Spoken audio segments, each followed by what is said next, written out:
Hello to all. So, in continuation with the pathology of breast carcinoma, in this talk I'll be covering the molecular pathogenesis of breast carcinoma as well as the classification.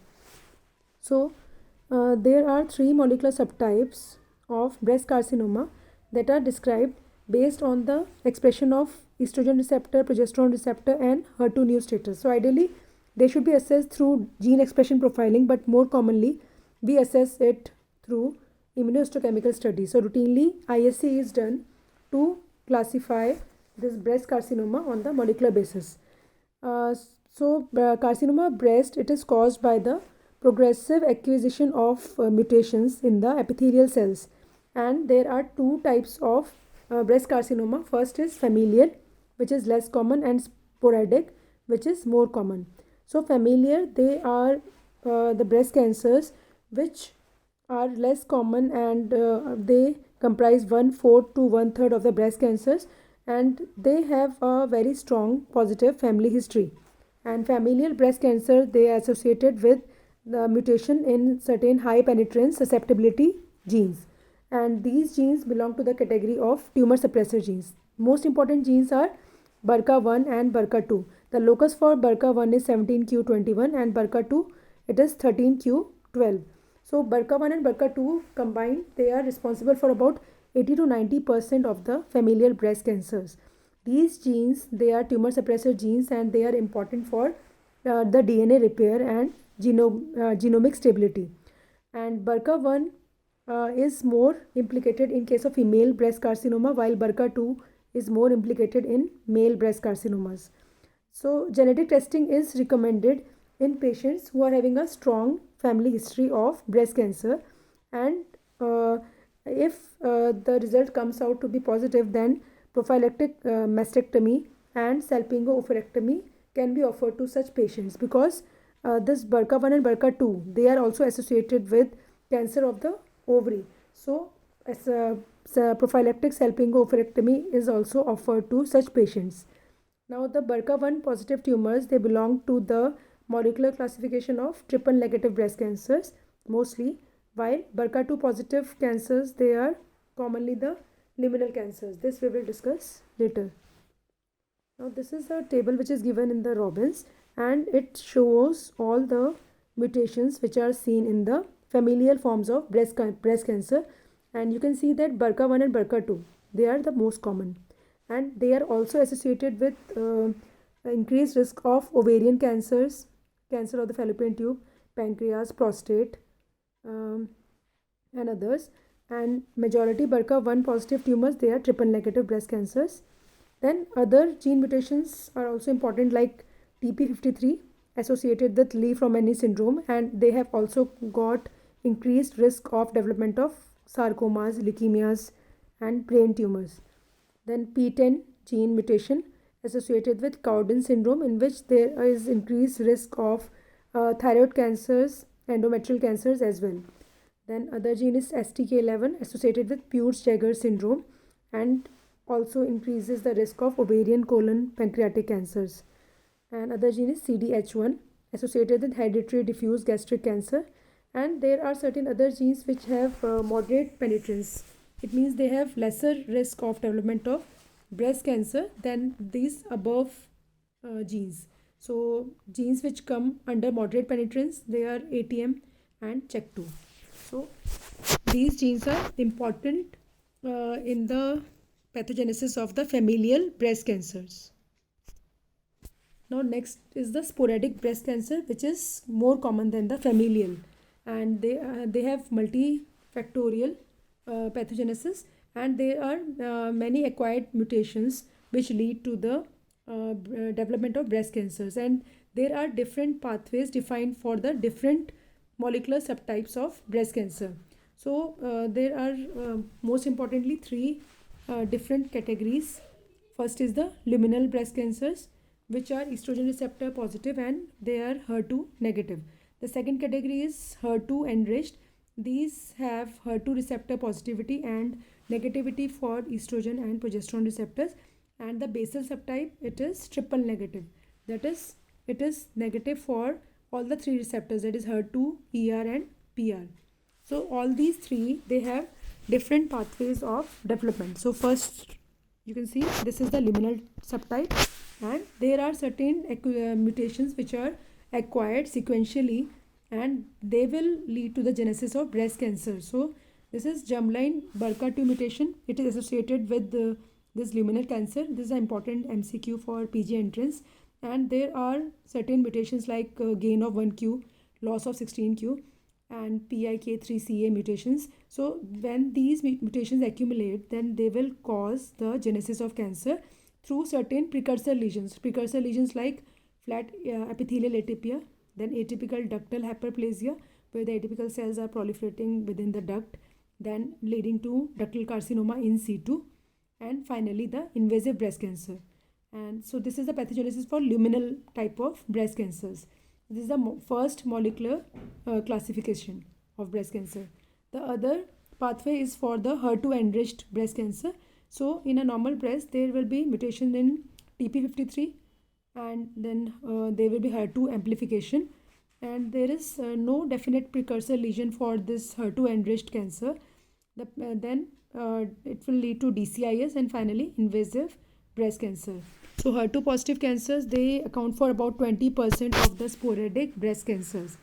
Then the third category is that of triple negative breast cancers, in which they are HER2 negative, ER and PR negative, and they are associated with the germline BRCA1 mutations. This is important MCQ.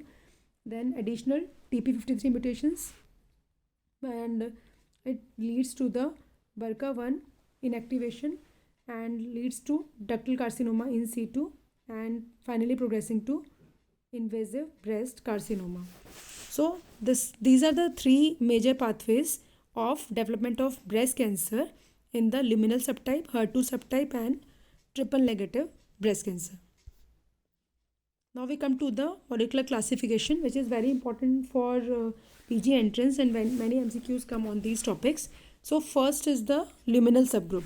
So the luminal subgroup, it has a common feature that they all are estrogen receptor positive, and along with that generally they are also progesterone receptor positive. So these cancers in the luminal subgroup, they are associated with high estrogen exposure, and we have also discussed in the last lecture that estrogen exposure is an important risk factor for the development of breast cancer. Why? Because estrogen is associated with expression of growth factors like platelet derived growth factor, TGF alpha, fibroblastic growth factors, and this ER positive, PR positive tumors, they are well differentiated and slow growing. So that's why they have a good prognosis. And luminal subgroup is associated with BRCA2 mutation, again important MCQ. Now the luminal subgroup has been further divided into two further groups, luminal A and luminal B. So luminal A, both are ER positive, both are PR positive. Now luminal A is HER2 negative, but luminal B may be positive for HER2 new. And the other important difference is that Ki67, which is the proliferation index, it is low for luminal A. That's why it has the best prognosis among all the other subtypes. Now luminal B, it has high Ki67, so high proliferation index, and that's why it has the worst prognosis than the luminal A. So luminal A has the best prognosis. So it is again important MCQ. Now luminal cancers, they have good prognosis and they can be treated with hormonal therapy, especially which is directed towards these estrogen receptors. So anti-estrogenic drugs, they are useful in the treatment, like SERMs, drugs like tamoxifen. So they will be useful in this luminal subgroup.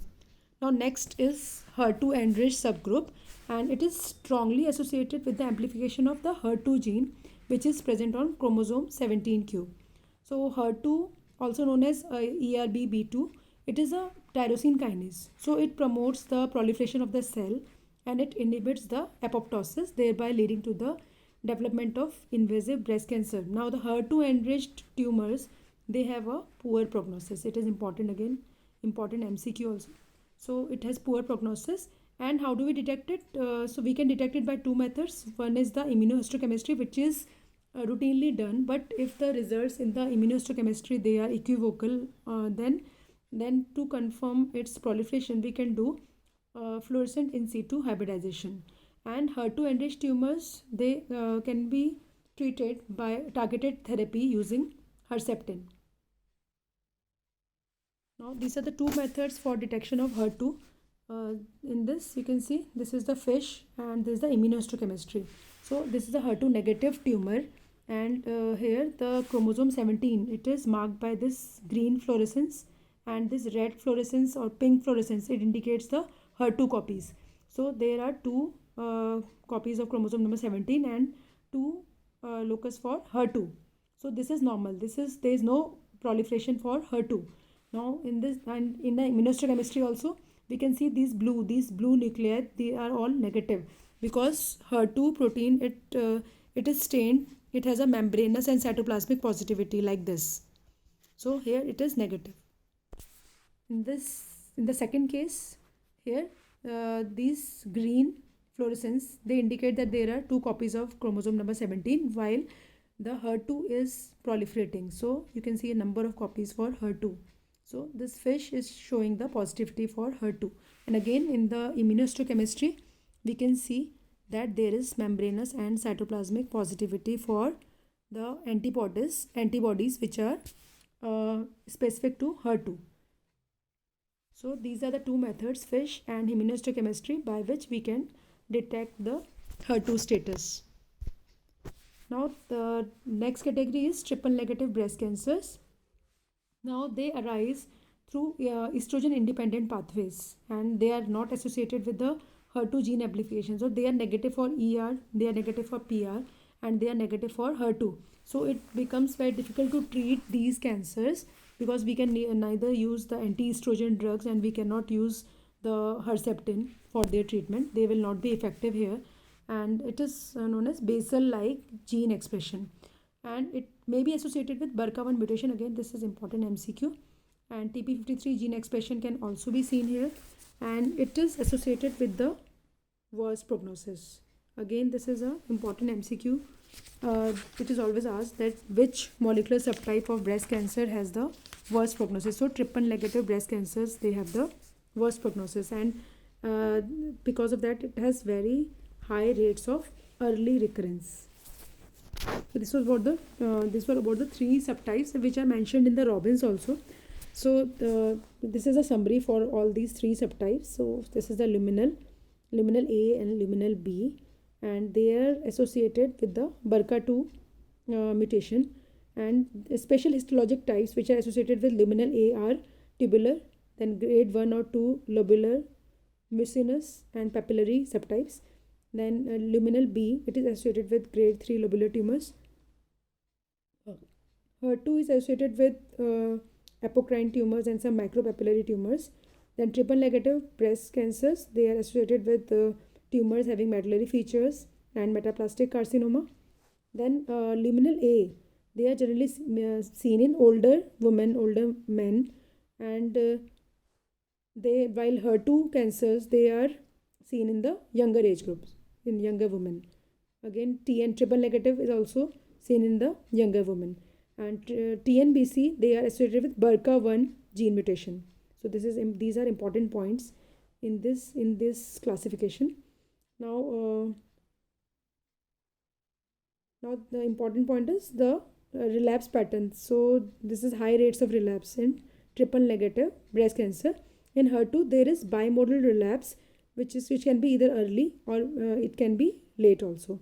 While the luminal types, they have lower relapse rates.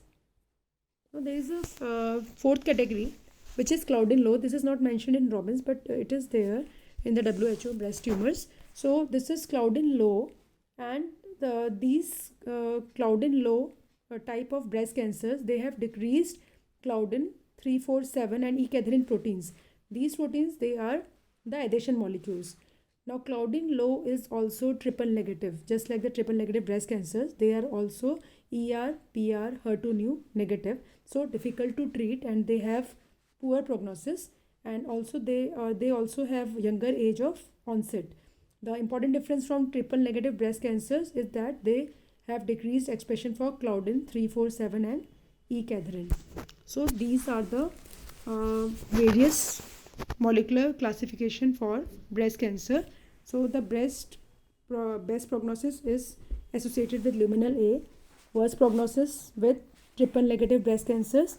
BRCA2 association is seen with luminal cancers, and BRCA1 association is seen with triple negative breast cancers. And this CLAUDIN low is the latest category which is added to the molecular classification, and it has decreased CLAUDIN 347 and E cotran. The reference. Thank you very much.